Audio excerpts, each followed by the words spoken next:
Hello and welcome everybody to another edition of the Saturdays for the Byzantines podcast. My name is Professor Wren. I am your host.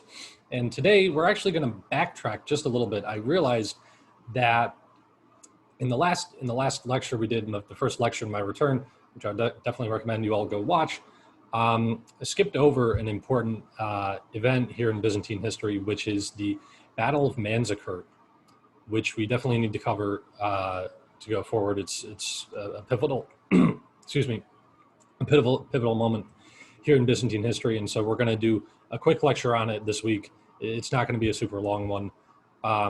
This is going to be more of a 30,000 foot view of the Battle of Manzikert and its implications for the Byzantine Empire going forward, as well as some of the reasons or some of the events leading up to it. If you'd like a more detailed if you'd like a more detailed look into the Battle of Manzikert and the events of the battle that happened and the way that the battle transpired, the YouTube channel Kings and Generals has a really excellent video on it, which I would definitely recommend that you go check out. Before we get going in the lecture, please remember to comment, like, subscribe, and gently tap the notification bell so you never miss another video. We don't smash anything on this channel. We're more civilized. So just gently tap the notification bell. Also, be sure to give us a follow on Instagram. We also have an Instagram account, Professor Wren, where I post updates about the show. And as well, if you're listening on Apple Podcasts or Google Play, please make sure to give us, or Apple Podcasts or Spotify. I don't think we're on Google Play at the moment.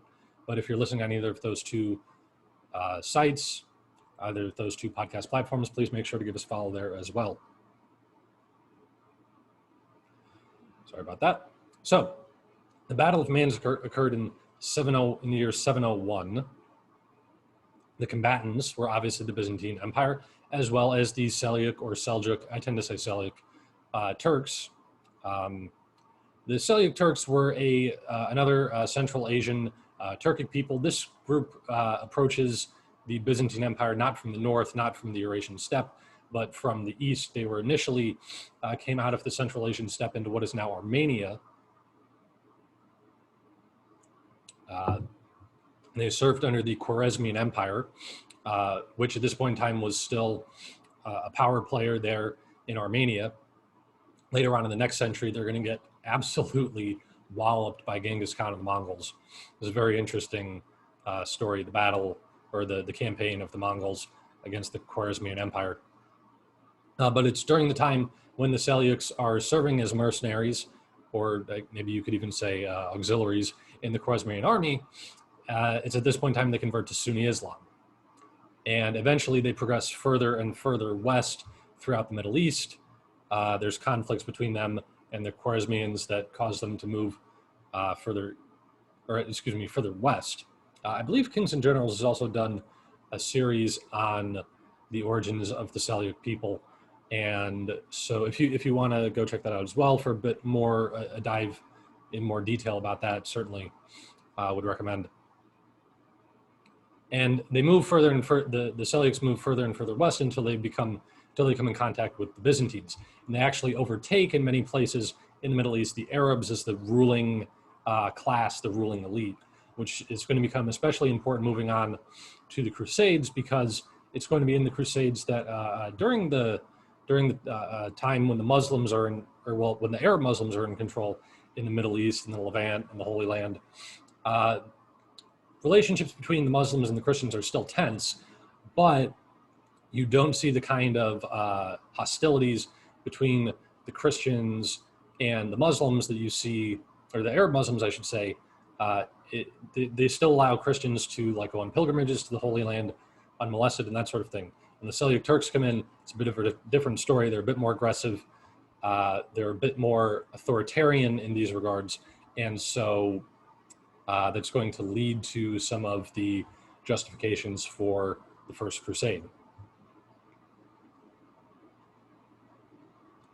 Got my jasmine tea here. Thank you, Uncle Iro. Now, the Byzantines, where I left off before my hiatus, we were talking about the great Byzantine Emperor Basil II. If you haven't watched that, if you're new to the channel, definitely go watch the lecture on Basil II. I believe I called it the golden age of Byzantine history. Definitely worth a listen. Basil II was an excellent Byzantine emperor. But so the emperors after Basil II really left one wanting. You had Constantine IX, for example, who devalued the currency to contain only 3/4 of the gold that it previously had. So he just mixed the rest of it with filler, essentially. And he also decommissioned 50,000 troops on the Armenian front, which was always hotly contested. It's a great idea to remove 50,000 soldiers from one of your most active military fronts. It's really a top quality idea there, obviously being sarcastic here. And these emperors, by the way, are the ones I'm talking about here, fall between Basil II and Alexius I, Comnenus. Now, during this time, we also see a rise of the Comnenus family as well as the Ducas family. The Ducas family especially will play an important role in the Fourth Crusade, but they also play an important role in many other aspects of Byzantine history, as we'll see here in a minute. And it's during this time as well, you're going to see there's other important families like the Diogenes family is another one that's going to rise to prominence here. Previously, we hadn't seen a lot of emperors who had necessarily last names, like especially in the early days of the Byzantine Empire. You don't see guys who were named like Constantine, Comnenus or whatever. They would just be Constantine or John or Isaac or whatever. And they didn't necessarily have, I mean, they might have had family, they probably did have some sort of family name, but they didn't have, the families themselves were not real power players the way that we see families at this point in Byzantine history start to become. And it's also during these years of lackluster emperors that the Seleucids begin to make headway into both Anatolia and Armenia there on the Eastern Front. Again, great move, Constantine IX, by decommissioning all the soldiers who were there. Again, great idea. But the Emperor Romanus IV, who reigned from 1068 until 1071, wanted to put a stop to this. Romanus is not a member, he was a Diogenes. He was not a Ducas or a Comnenus. But so Emperor Romanus wanted to stem the tide of the Seleucid Turk invasion on the Byzantine Eastern Front. Now, in an attempt to force the Turks back, Emperor Romanus pulled an end around the Turks and force marched his army to the town of Manzikert, which was way out on the Eastern Front there. What essentially happened was the Turks had already taken this town. Romanus managed to get his army, kind of sneak them around the Turkish army, which was moving further west, and he snuck them back around further out to the east, took the town of Manzikert, which again the Turks already taken, which forced the Turks then to turn back and essentially double back to try to get Manzikert back after they'd just already taken it. Now, Romanus and his forces, again, successfully captured the town and managed to coax the Turks into an engagement. They got them to come out into a pitched battle outside of the town.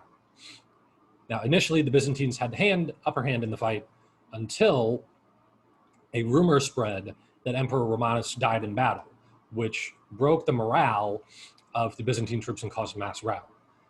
Again, more detail can be seen in like the Kings of Generals video, and the way kind of lecturing about it without a visual. It's kind of difficult to describe how the events of the battle transpired. Much easier if you can see some sort of visual there. And I'm not going to pull out a whiteboard and draw boxes and stuff to detail how this worked. But the point being is that the rout which ensued after, again, the rumor spread among Byzantine ranks that Emperor Romanus died, was catastrophic for the Byzantine army in that, this rout went on over the course of many miles, over the course of a number of days, and the Byzantines were either hacked to pieces or captured by the Turks, and the army was really devastated. And this was where obviously a large concentration of Byzantine forces were. And again, like I said, when the previous emperor, Constantine IX, had decommissioned so many of the soldiers, you're only able to work with so many of them. And then not only that, but because the Byzantine army at this point is essentially decimated, it leaves Anatolia wide open to attack. There's very little soldiers left to defend any of the outposts throughout Armenia, and it leaves it wide open for the Seljuk Turks to come in and occupy that territory. This is why when we talked about the beginning of the reign of Alexius Comnenus, we said that the Byzantines were holding on to very, very little territory in Asia Minor. And you see how within not even a century, when Basil II dies in 1025, the Byzantines control southern Italy, they control the Balkans, Greece, they control all of Asia Minor, they control regions of Syria, and they control regions in Armenia. And by the time Alexius Comnenus comes around, they really only control Greece, the Balkans, and a little bit of Asia Minor. All of southern Italy was gone at that point, lost to the Normans. Most of Asia Minor is gone, lost to the Seljuk Turks, as well as Armenia. And the Byzantines are not going to get back to Armenia after the Battle of Manzikert here. Now, Treadgold, and again, I still haven't been able to find my Warren Treadgold Concise History of Byzantium. Really sad, really upset about that. I don't want to have to buy it again, but I may have to because it's a really good resource for the purposes of this lecture series. But so Warren Treadgold posits that the rumor regarding the death of Romanus was started by an officer of the Ducas family, who was serving with the army at the time, because the Ducas family resented Romanus for his regency over Michael VII, who was a Ducas himself. Essentially, the backstory here is that when Constantine IX died, he left his young son, Michael VII, and his mother, in a bit of desperation because she's lost her husband and she doesn't want to, be taken out herself, wants to provide some stability to the empire, married Romanus IV, who, like I said, was a Diogenes. And this rubbed many members of the Ducas family the wrong way, because now you've got a Diogenes who's the emperor, and the Ducas family no longer is sitting on the imperial throne. And obviously there'd be concerns that, Romanus Diogenes would try to get one of his own family members to succeed him, possibly, there's always the possibility that he would try to have Michael assassinated. Reasonable concerns from the Ducas family here, but a very dirty way, and a very self-destructive way, by the way, too, to get back at him and try to get yourselves back in power, because you've lost, a majority of your empire as a result of the loss of the Battle of Manzikert here. Now, during the rout, Romanus IV was captured, and in order to be released, he had to give up the town of Manzikert, the city of Edessa, as well as the city of Antioch. So basically all of the Byzantines' holdings in Syria are essentially gone at this point, as well as a hefty tribute to not just get himself released, but also to get a peace treaty with the Seljuks. And Michael was then soon released from his imprisonment after this deal was made. However, he did not have a happy return to imperial life, because the Ducas family saw this as an opportunity to strike and exact even more revenge. And so what they did was they sent Michael VII's mother, they banished her essentially to live in a convent. And in 1072, or 1071, the dates are a little fuzzy on this, Romanus surrendered to his partisan enemies, who blinded him so aggressively that he later died of his wounds. So, I mean, one can't really expect that when you return from such a crushing defeat that you'll be met with open arms and a great triumph, but being blinded so aggressively that you die from the wounds is certainly not the homecoming that Romanus probably was hoping for. And so apparently Michael Ducas at this point was old enough to ascend the throne, but arguably it was not, certainly was not worth it, because it was at such a severe cost to the empire. The way I look at the Battle of Manzikert, I look at it similar to the Battle of the Yarmouk River. We've done lectures on the Battle of the Yarmouk River in the past year, so if you want to go back, and I would encourage you to watch those lectures.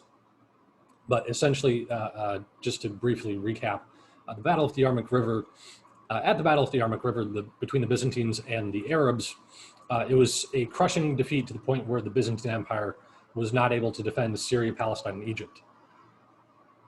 Which then, so at that, after the loss of the Battle of the Yarmouk River, the Byzantines lose Syria, Palestine, Egypt, and then all of their holdings in Western North Africa as a result, like Carthage and those areas. And it doesn't happen all at once, but the Battle of the Yarmouk River is sort of the first domino to fall in that chain of events. And similarly, the Battle of Manzikert is also the first domino to fall in the series of events of the Byzantines losing control of Anatolia. They will regain portions of Anatolia under the reign of the Comnenus dynasty with Alexius Comnenus, and we're later going to talk about John Comnenus, John II, the son of Alexius Comnenus, as well as one of John's sons, Manuel Comnenus, who were, the three of them were really excellent emperors. Some people say that John Comnenus was the greatest of the Comnenid dynasty, and I kind of understand it because he did have a lot of accomplishments, but as I mentioned before, I would hold Alexius in higher regard because of the great accomplishments that he had in the face of all the difficulties which he had to get through in order to accomplish those things. But it really is essentially a point of no return for the Byzantines. Although, like I said, things do briefly get better for a time going forward, it's not going to be a permanent thing. Once the Comnenid dynasty is out of power, things are going to continue in a downward spiral. It's more of a blip in the radar in terms of the downward trend. And really, the Byzantines are not going to see great emperors like Alexius Comnenus, or certainly not like Basil II from this point going forward. So, on that happy note, like I said, it's more my analysis here of the Battle of the Yarmouk River is more of a 30,000-foot view, kind of the events, like I said, events leading up to it and what it means for the Byzantines going forward. I really don't think that the format that I do this channel in is really, it doesn't really work well with explaining events and battles. If I say, they came through and attacked the left flank, and then but then the Byzantines came around and attacked them in the rear. It's not quite the same if you don't have the visual. Although if you guys can let me know in the comment section if you would like me to go into more detail about that. I certainly, if that's what you guys are looking for, I'll certainly work to provide that for you. But for now, that's all the time I have for today. Again, it's a shorter lecture on the Battle of Manzikert, but it's something that we need to go back and cover. And like I said, going forward, we're going to be covering John Comnenus and Manuel Comnenus, who were obviously part of the Comnenid dynasty. Before then, we will get into a real juicy event here of the Fourth Crusade, which is certainly, as far as I'm concerned, it's the greatest tragedy of the crusading movement. But like I said, that's all I have for you now. Please make sure to like, comment, subscribe, and gently tap the notification bell. We're civilized here. We drink ginseng tea, and we gently tap the notification bell. Make sure to also follow us on Instagram. And if you're listening on Apple Podcast or Spotify, please give us a follow there as well. And especially if you're listening on iTunes, give us a 5-star review. And I will see y'all next time.